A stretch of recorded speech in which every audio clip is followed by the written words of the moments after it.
Vous écoutez le podcast de la formation. Le podcast fait par et pour les actrices et acteurs de la formation.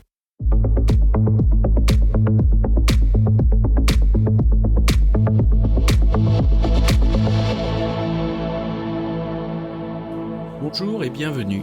Je suis ravi de vous recevoir sur le podcast de la formation, dédié aux formatrices qui souhaitent profiter de retours d'expériences terrain qui fonctionnent et de stratégies détaillées étape par étape. Chaque épisode vous permet de mettre en place des actions immédiates et d'obtenir des résultats efficaces et concrets. Bienvenue dans le podcast de la formation. Je reçois aujourd'hui Mélodie. Mélodie qui est formatrice sur le dispositif Grande École du Numérique et qui aujourd'hui va nous parler de cette expérience. Oui. Peux-tu te présenter ? Alors, moi, j'accompagne les entreprises dans leur communication, dans leur digitalisation. Et je suis également coach. Donc, je coach les professionnels à communiquer sur leur offre de produits et de services. Et donc, je suis également formatrice à la Grande École du Numérique sur le métier de Community Manager. Très bien. Comment t'es arrivée à la Grande École du Numérique ? Eh bien, écoute, j'y étais invitée, si on peut dire. On m'a proposé de venir faire d'abord quelques séances de formation pour les community managers, donc la première année de la GEN. Donc moi, je suis avant tout venue en tant que professionnelle métier. Je ne connaissais pas du tout le domaine de la formation. Donc ça a été vraiment une nouvelle aventure, une découverte. Et voilà. Et c'était pas forcément ce que j'imaginais. Au début, on m'avait dit tu viens avec des PowerPoint. Moi, j'en avais quasiment jamais fait. Voilà. Après, on a vite été. On s'est vite rendu compte que le PowerPoint, c'est pas forcément ce qui est le plus agréable, voilà, en séance de formation. Donc voilà, moi j'ai été accompagnée, donc par toi. Bah oui, tout à fait. Et voilà, moi je n'ai pas, je n'ai pas fait, contrairement à certains formateurs, une formation FPA, sur 1 an où je fais que ça, classique. Moi j'ai été accompagnée au fur et à mesure. En fait, ce qui s'est passé, c'est que au début, donc moi et d'autres formateurs, on se réunissait souvent plutôt, si on avait le temps, le midi ou le soir au centre de formation, là où on dispensait la formation. Et autour d'une pizza, autour d'un café.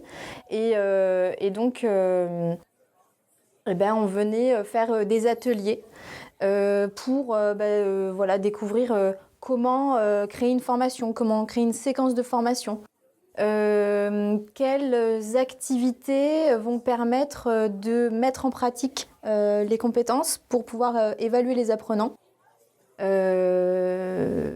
s'est passé au fur et à mesure comme ça. Ça n'a pas été d'un coup, j'ai pas suivi de formation continue, longue, voilà.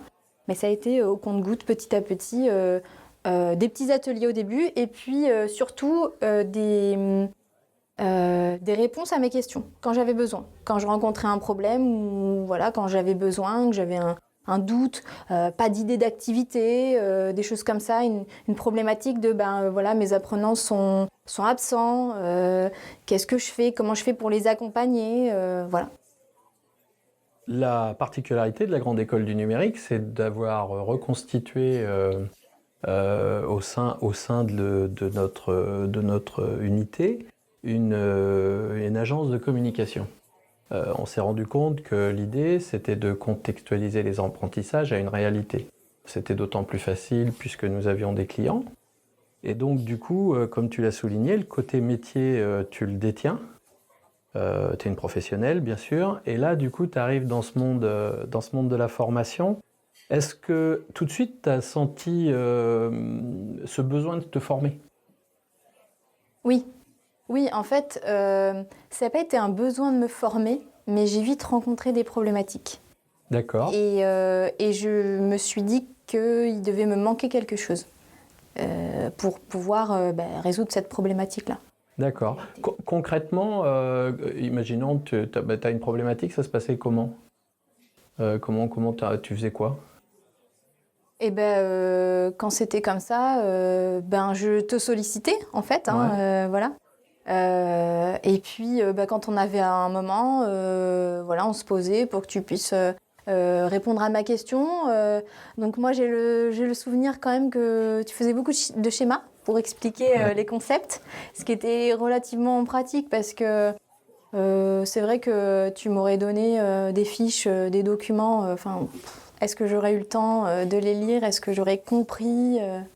Donc tu faisais pas mal de schémas au tableau. Et voilà, en fait, ça se faisait vraiment au fur et à mesure. C'est quelque chose qui était fait d'ailleurs avec l'ensemble des formateurs, hein. Oui. Oui. Très souvent, les problématiques qui reviennent sont les mêmes. Oui. Donc on peut comme ça mutualiser ces moments d'accompagnement. Qu'est-ce que tu fais, toi, comme différence entre les petits moments où j'amenais une dimension de formation, c'est-à-dire une thématique, un objectif et une évaluation de cet objectif, puisqu'on est des formateurs avant tout, on doit évaluer. Comment tu différencierais, toi, la dimension de ce que tu as eu en tant que mini-formation et coaching?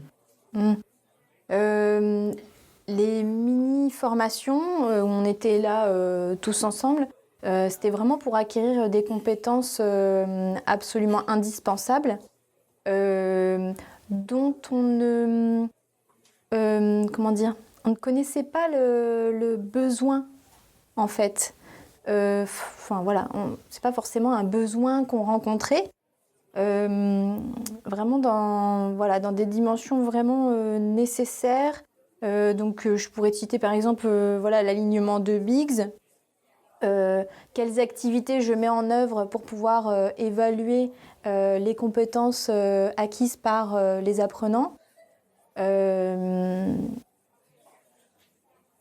C'est ces choses-là qui sont absolument indispensables pour avoir une certaine formation de qualité, dont nous on ignorait l'existence, hein, parce que quand on n'est pas formateur, on a quand même la notion à un moment donné qu'il y a une notion de progression pédagogique et qu'il va falloir bien pouvoir mesurer les progrès de l'apprenant.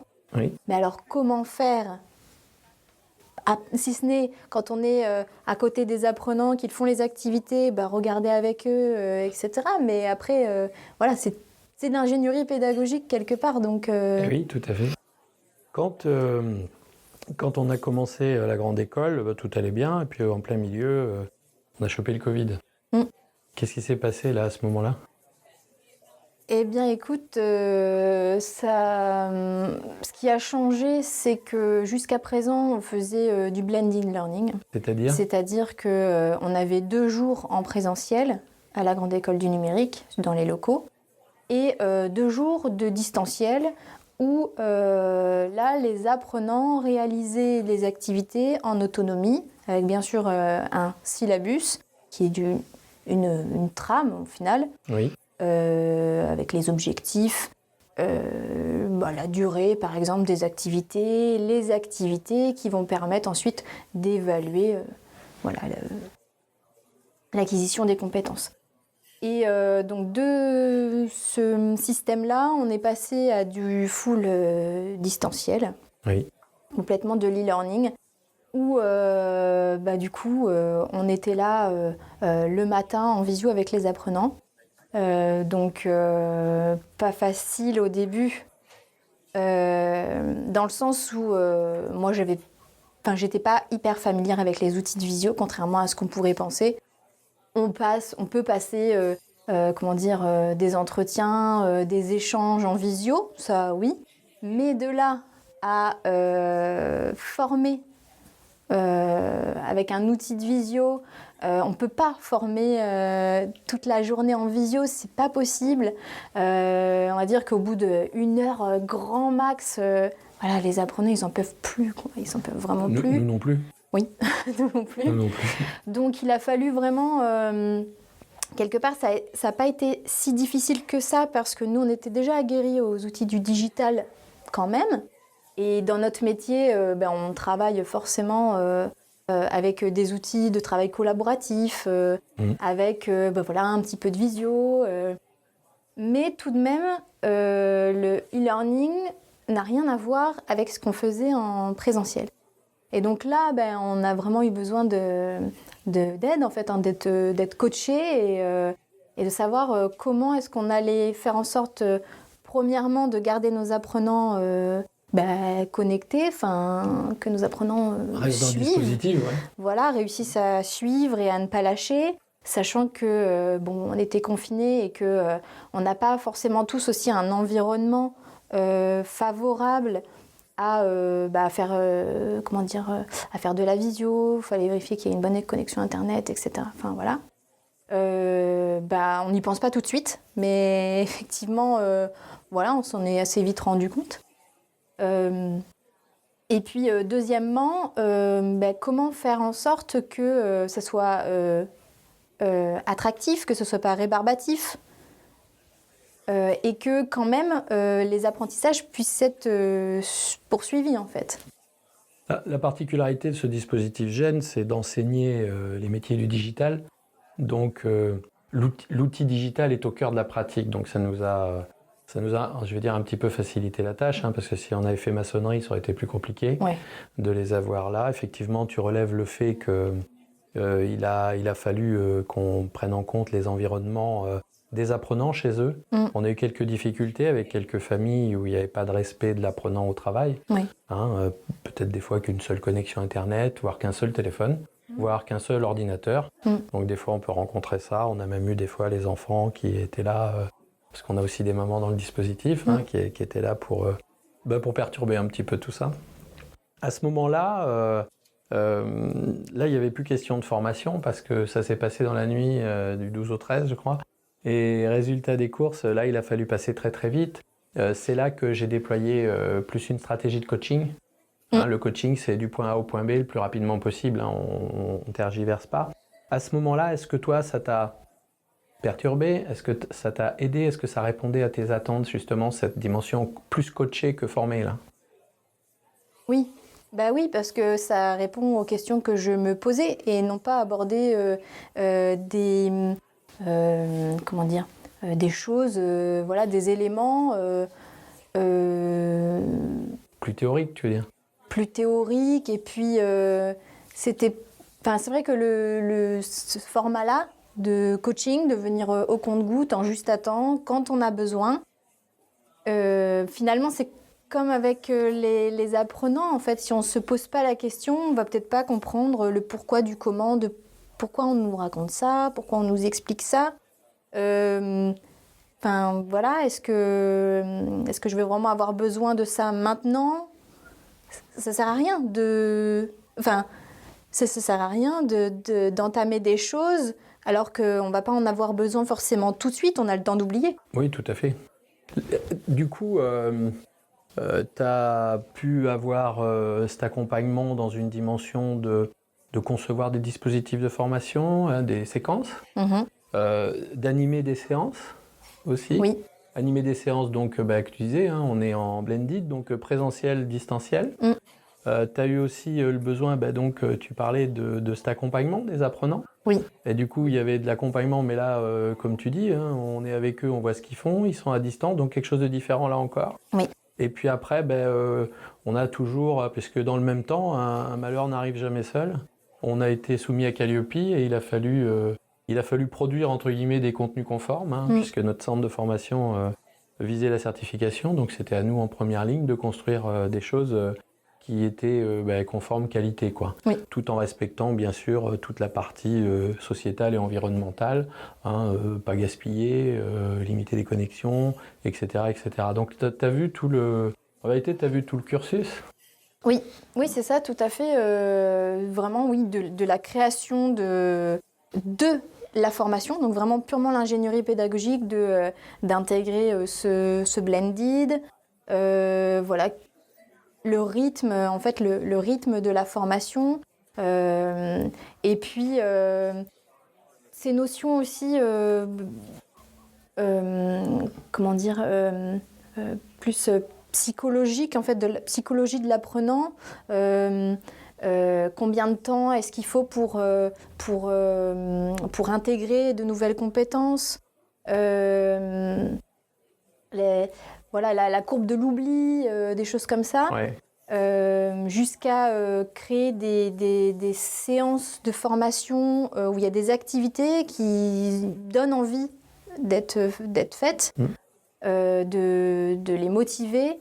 Et c'est vrai que sur l'accompagnement, ça m'a beaucoup aidée aussi parce que moi, donc j'étais pas formatrice, hein, j'ai pas fait sociologie, j'ai pas fait psychologie, donc c'est pas forcément évident. Même si on a cette bienveillance, on ne sait pas forcément comment les accompagner au mieux selon leur profil, selon la situation. Et là, le coaching est intervenu de façon à solutionner peut-être des problématiques, pas forcément des problématiques, mais au moins des questions, voilà, de façon à les accompagner au mieux, vraiment pour eux en fait, pour que ça se passe bien, et puis de faire les choses bien, de ne pas faire des faux pas, de dire les bonnes choses. Là, il y a quelque chose qui est important dans ce dispositif, c'est que notre métier de formateur, on est relativement isolé. Oui. On a souvent des décisions à prendre tout seul. On a une position entre guillemets de sachant qui du coup, dans une dimension de syndrome de l'imposteur, on a un peu l'idée de dire à quelqu'un, est-ce que tu peux m'aider? Est-ce que je sais pas faire? Et du coup, dans ce que je t'ai apporté dans ce coaching, est-ce que tu as ressenti ça? Et si tu l'as pas ressenti, qu'est-ce qui fait que tu l'as pas ressenti?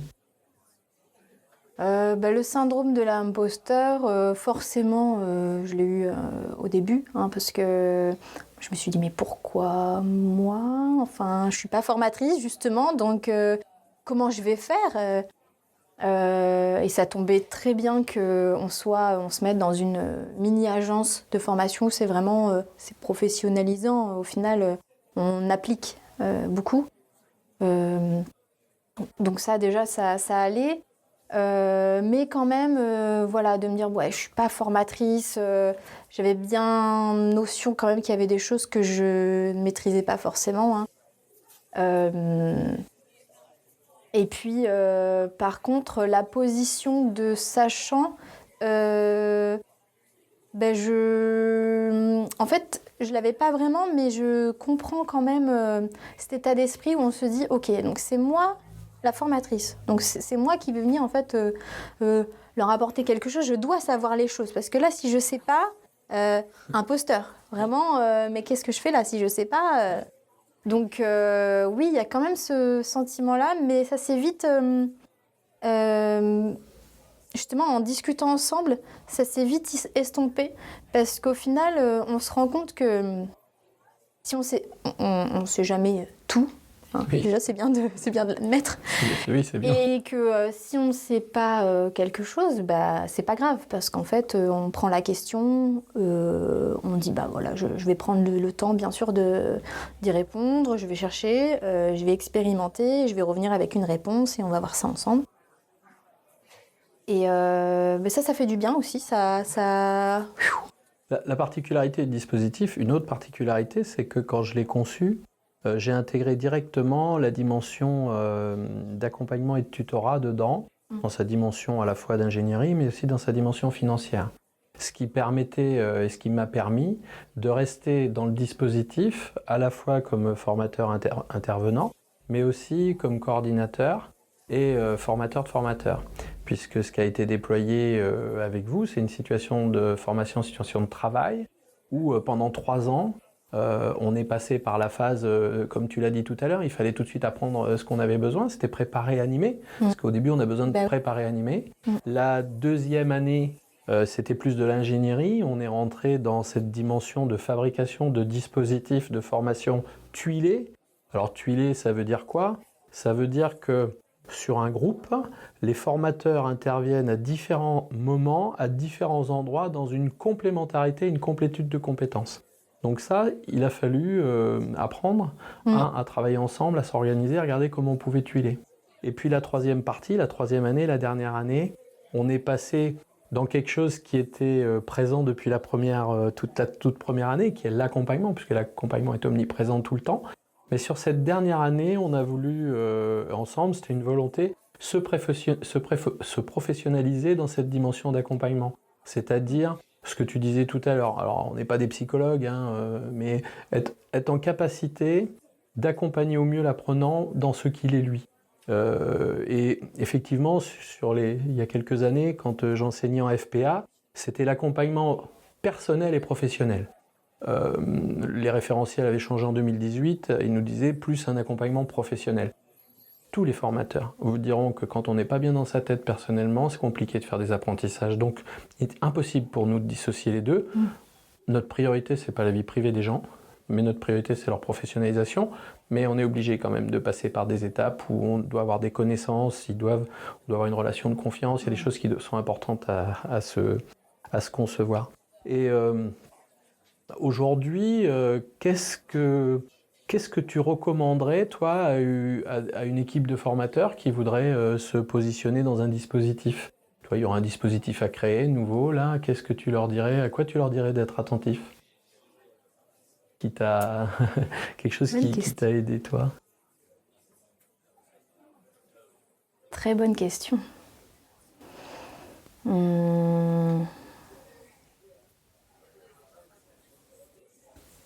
À quoi je leur dirais d'être attentif? Si. En priorité. Alors, je sais que c'est peut-être un peu cliché. Enfin, on le dit beaucoup, vraiment mettre l'apprenant au centre des apprentissages, etc. Mais vraiment, ouais, d'être centré sur l'apprenant. Ouais. Parce que, tu vois, ce que tu disais tout à l'heure, être formateur, c'est aussi... c'est pas forcément que professionnaliser. Il y a cette dimension d'accompagnement. Moi, j'ai eu des apprenants qui étaient porteurs de handicap. J'ai eu des apprenants qui étaient dans des conditions très précaires. Il y a des choses... j'ai aussi des cas où j'ai eu deux groupes différents d'apprenants. Donc, il fallait que j'arrive à tuiler, comme tu disais. Il y a des choses auxquelles, si on n'a pas été confronté dans la vie, on ne sait pas trop comment faire en sorte de mettre l'apprenant dans un environnement favorable et voilà, et lui offrir un cadre où il va pouvoir apprendre sereinement, etc. Et ça, ça c'est indispensable. Et je pense que il faut vraiment centrer autour de l'apprenant. L'apprenant va être en retard, et il ne faut pas tout de suite... c'est pas si grave. Il faut vraiment penser dans sa dimension à lui. Qu'est-ce qui fait que... je ne veux pas dire qu'on peut tout accepter. C'est pas ce que je dis. Bien sûr, il y a forcément toute bonne excuse respect, est acceptable. Toute bonne excuse est acceptable. Voilà. En fait, c'est juste que... pour moi, ça a complètement changé ma vision des choses. Tu vois, c'est pas du tout comme on a connu des profs à l'école, etc. On n'est pas là pour punir, on n'est pas là pour juger ni quoi que ce soit. C'est comme tu dis souvent, apprendre, c'est un acte volontaire. Et ça, faut vraiment le garder en tête. Il faut qu'on accompagne l'autonomie de cet acte d'apprendre, en vérité. Ouais. On n'apprendra pas à la place des gens. Et penser que quand on a enseigné, ils ont appris, c'est une erreur. C'est-à-dire que c'est pas parce qu'on enseigne qu'ils apprennent. Encore moins, je crois. Puis on essaie d'enseigner. C'est ça qui est intéressant. Donc, travailler autour de leur motivation, ça c'est intéressant. Ça fait partie de ce qu'on a abordé plus en détail la troisième année, là, puisque moi, mon idée d'accompagnement, c'était justement d'être attentif, on va prendre l'exemple de l'année d'accompagnement, à des observations, à ce que les gens, dans leur non-verbal, des fois exprimaient, et d'aller après rechercher avec la formatrice, toi entre autres, ou les formateurs, d'aller rechercher, regardez, vous avez observé ça, est-ce que vous l'avez observé d'abord? Est-ce que c'est un signe que vous avez vu? Qu'est-ce qui se passe? Oui. Et là, du coup, j'ai pu mesurer avec vous que justement, votre œil devenait plus acerbe. Vous étiez plus à l'écoute en vérité encore des autres, mais même pas de façon, pas je t'écoute, mais l'écoute fait partie de ce que je fais. Et ça, j'ai vraiment vu votre montée en compétence qui se traduisait tout simplement par le volume des questions que vous me posiez. Parce qu'en vérité, c'est avec les questions que vous me posez que je mesure l'avancée de vos apprentissages et dans quelle dimension vous percevez de nouveaux états, de nouveaux faits, de nouvelles choses. Et du coup, c'était, je vais dire peut-être plus facile pour moi parce qu'en vérité, vous venez me poser les bonnes questions. Et donc, du coup, on va dire que coacher dans ce sens-là, c'est très intéressant. Il faut accompagner à la fois la personne dans ce qu'elle va apprendre, mais dans la confrontation de ce qu'elle apprend avec la réalité qu'est l'usage du quotidien. Et ça, pour moi, des fois, c'était beaucoup plus facile de vous regarder appliquer les choses et trouver par vous-même la solution que de moi essayer d'inventer un truc qui vous fasse imaginer cette situation pour que vous compreniez ce qui s'y passe, tu vois.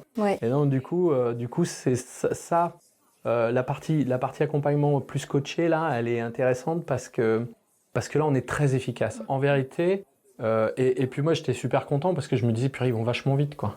Ils vont vachement vite, alors que sur un parcours plus classique où je vais accompagner des FPA sur tout leur parcours, ben, on voit que les choses maturent plus lentement. Alors que là, on est tellement dans la confrontation quotidienne, on est tellement waouh, quoi, tous les jours, que là, les questions, elles viennent beaucoup plus vite, quoi. Et j'ai remarqué aussi quelque chose, c'est que si les gens apprennent à formuler les questions, avec l'obligation, enfin, ou cette obligation ou cette envie qu'ils ont de me les poser, eh ben, ils deviennent beaucoup plus forts. Et moi, je vous ai enseigné comment poser des questions. Et ça, c'est intéressant parce que du coup, se mettre en question, bah, c'est là qu'on apprend. Et c'est d'une efficacité redoutable. Les deux combinés formation-coaching sont deux éléments moteurs, quoi. Et tu vois, quand je forme classique sur un parcours de FPA, j'ai à la fois cette posture de formateur qui est très formelle, tu sais, dans la dimension de l'environnement d'apprentissage qu'est la formation. Et à côté de ça, je crée un groupe de parole ou un groupe d'échange qui n'est jamais corrélé au temps de formation, où là, on échange tout simplement et on se pose des questions. Et du coup, ce temps-là, libre de questionnement, de pouvoir poser des questions et poser la question qui nous turlupine, quoi, et de pouvoir avoir la réponse, c'est assez intéressant. Et en plus, avec un petit peu de métier, on arrive à faire en sorte que la réponse, en vérité, on la donne pas, mais elle sort de la question posée, en vérité. Et ça, c'est assez intéressant. Et moi, souvent, mes FPA, ils me le disaient. Au début, je leur disais, vous savez, moi, je répondrai à vos questions par des questions. Voilà. La deuxième chose que je leur disais, c'est est-ce que vous êtes conscient que vous avez déjà la réponse à la question que vous allez me poser Et après, ça se traduisait par écoute, Laurent, on sait qu'on a la réponse à la question qu'on va te poser, mais on va te la poser quand même, hein, pour être sûr. Voilà. Donc, cette relation-là, moi, j'ai toujours mené dans cet apprentissage cette dimension à la fois d'enseignant, qui est une dimension un peu, tu vois, top-down, là, qui est compliquée à réguler, parce qu'ils viennent pour te solliciter en tant que formateur, donc ils sont apprenants, t'es formateurs, une espèce de truc qui se fabrique, là. Donc dans cet accompagnement, on refait descendre ces lignes, et très souvent, moi, je les ai fait descendre, plus dans une dimension de disponibilité pour aller, pour eux, pour aller appuyer ce vers quoi ils allaient. Pas leur donner la solution, parce que le problème du coaching, si tu faisais du coaching à la place de la formation, ils n'apprendraient pas grand-chose, parce qu'en gros, tu les emmènerais là où tu veux qu'ils aillent, ils suivraient, et puis bon, une fois arrivés, qu'est-ce qui s'est passé, quoi. C'est pas ça l'idée. Mais mettre dans cette dimension de questionnement, de poser des questions, d'avoir la question au bon moment. Moi, je leur disais toujours, je sais où vous en êtes dans vos apprentissages, je le sais par les questions que vous me posez. Parce que si vous vous interrogez pas sur le sujet, vous n'y êtes pas. Et ça, c'est des choses très très importantes, tu vois. Et c'est ce que moi je développe et puis que j'ai fait avec vous, hein, et puis que je fais au quotidien. C'est de développer des coachings dans cette dimension-là. Et du coup, c'est intéressant parce que quel que soit le niveau de la personne, qu'elle soit formateur qu'il soit formateur ou formatrice, qui soit en activité, des gens comme toi, ou qui soient en phase d'apprentissage, dans un parcours FPA par exemple, eh bien, quand je les accompagne, il y a toujours cette dimension où le juste attend. Ouais. C'est très motivant pour eux en vérité. Parce que pourquoi attendre la réponse, la réponse de la question dont j'ai besoin de connaître la réponse, quoi. Et ben là, on a cet accès direct. Et justement, cet accompagnement mi-coach, mi-formation, là, cette espèce de double casquette qu'on a, que j'ai développé pendant des années, ça me permet justement de savoir à quel moment il faut coacher, à quel moment il faut former. Oui, c'est ça. Parce que moi, j'ai des gens qui me sollicitent, à un moment donné, il faut poser les fondamentaux. Oui. Si on les a pas, on n'avancera pas. Et après, si on a les fondamentaux, quand on vient chercher une réponse, moi j'ai un coach, hein, quand je vais me ressourcer auprès de mon coach, c'est que j'ai besoin d'avoir très rapidement les réponses aux questions que je me pose, et c'est surtout dans la capacité à formuler la question, hein, que je suis accompagné. Donc ça, c'est quelque chose, c'est un espèce, puis c'est un cercle vertueux en vérité. Ouais. On a cette capacité à toujours venir rechercher. On a besoin en vérité d'un appui. Hein, d'échanger en fait. Enfin, de cet échange-là naissent des idées. Enfin, tu vois, moi j'en ai quelques-unes en tête, mais leur faire créer un podcast en 5 jours, Ouais. top chrono, avec Ouais. 3 épisodes de podcast, Ouais. une identité graphique, de la communication. Enfin voilà, c'est sacré challenge. De cet échange naît vraiment des idées qu'on n'aurait pas forcément eues ou qui sont enrichies. Oui. Voilà, c'est vrai que sans que tu m'aies coaché au fur et à mesure, Ouais. je pense que je serais encore restée avec mes PowerPoint du début, quoi. Donc j'aurais perdu les apprenants. Ouais. Tu parles du podcast, moi je me souviens de comment ça s'est passé, où je t'ai dit, écoute, moi j'ai une super idée, on leur fait faire un podcast et 3 épisodes en une semaine. Tu m'as dit, mais attends, moi j'ai pas fait ça déjà, je sais pas faire moi ça. J'ai dit, si, tu sais tout faire. J'avais pas encore expérimenté le podcast. J'ai dit, si, tu sais faire. Elle me dit, t'es sûr? Ah ouais. Eh bien, tu vois, là, dans cette dimension d'accompagnement, eh ben, il y a 2 choses qui font que ça marche. La première chose, c'est la situation, c'est ah ben mince alors, ça va être compliqué. Bon, alors, ouais, non, mais là, du coup, on leur a dit, il faut que je le fasse. Ah ouais, mais du coup, c'est pas grave, je suis pas toute seule. Oui. Et c'est ça le truc en vérité. Et le fait que tu puisses te dire, et moi je l'ai vu parce que tu me le disais, tu me posais les questions en me disant, ouais, non, mais attends, on va y arriver, comment on va faire? Tu disais pas comment je vais faire, tu disais comment on va faire. Hein. Déjà, donc du coup, j'étais dans l'affaire. Et là, ce qu'on peut mesurer, c'est qu'en vérité, je t'ai rien apporté. J'ai pas participé, volontairement. Hein. Démerde-toi. Ouais. Et en vérité, toi, qu'est-ce que tu t'es dit? Bon, de toute façon, j'ai pas le choix, je vais y aller, c'est bien, il est là. Et moi, à côté, je me disais, ouais, de toute façon, elle va y arriver, que je sois là ou pas là.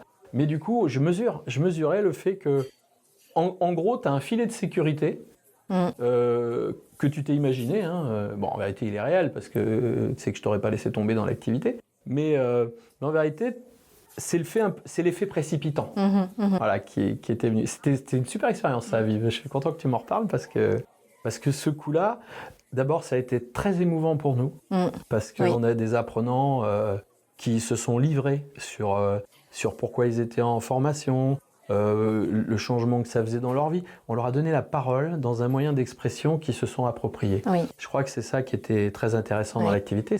C'était le but, mais ça a été même au-delà de ce qu'on avait imaginé. C'était très très fort.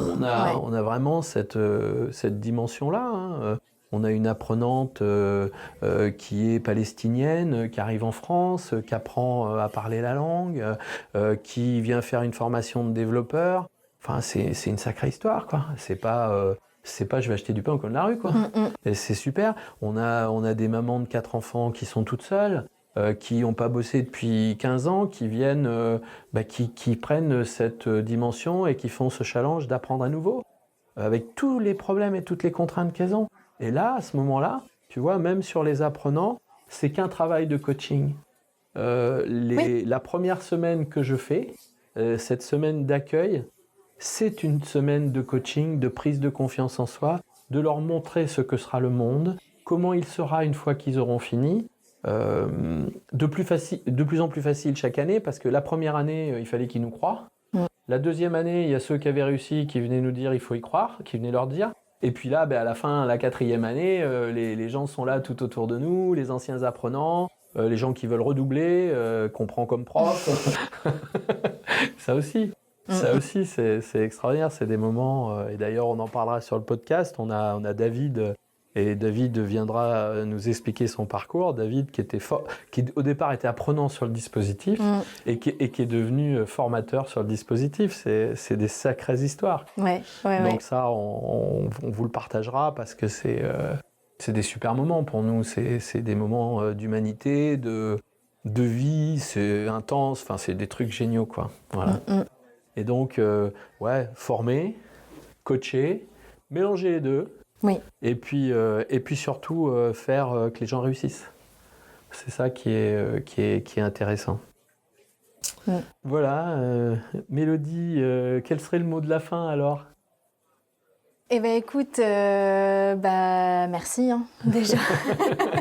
Merci pour cet épisode et puis pour ces 4 années à la GEN qui ont été formatrices, j'ai envie de dire, formidables et riches en émotions. On a appris beaucoup de choses et ça a été avant tout une aventure humaine où on a formé une sacrée belle équipe quand même de formateurs et avec plein d'échanges super chouettes.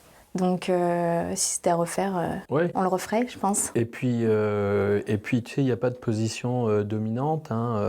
Dans cette expérience, moi j'ai grandi de tous les côtés, nourri par vos questions. Parce que quand tu te l'es jamais posé la question, t'as pas l'idée. Et en vérité, c'est une réciprocité totale. On aide les gens, ils nous soutiennent, on partage tout ensemble, et on apprend tous les uns des autres. Et ça, c'est magnifique, quoi. C'est vraiment un truc... En plus, il y avait un truc naturel, c'est qu'on apprenait tous de nos différents métiers. Donc déjà, moi j'apprenais la communication avec toi, le dev avec David, toute la partie infographie avec Sève. Et du coup, tous les jours j'apprenais plein de choses. Et vous appreniez ce métier de formateur. On a une espèce d'osmose et de réciprocité qui est permanente, quoi. C'est quelque chose, c'est une super expérience à vivre. Moi je dis, si vous avez l'occasion de monter des dispositifs, montez-le à plusieurs, faites-vous confiance, partagez tout. Faut tout partager. La réussite, elle est collective. La défaite, elle est collective. Un collègue qui vient vous voir en disant « Ouais, là, je me suis planté, j'ai pas fait un bon truc », on le vilipende pas. On est là pour lui dire « Écoute, c'est une défaite collective. Donc, nous allons répondre collectivement à cette défaite. » Et du coup, ça crée le fait qu'on ose engager, on ose essayer de se tromper. Et du coup, on se trompe. Moi, j'ai proposé des trucs des fois qui étaient nuls. Il n'y a aucun souci avec ça. Par contre, j'ai mesuré que c'était nul. Et du coup, les autres m'ont aidé à faire que ce soit plus nul.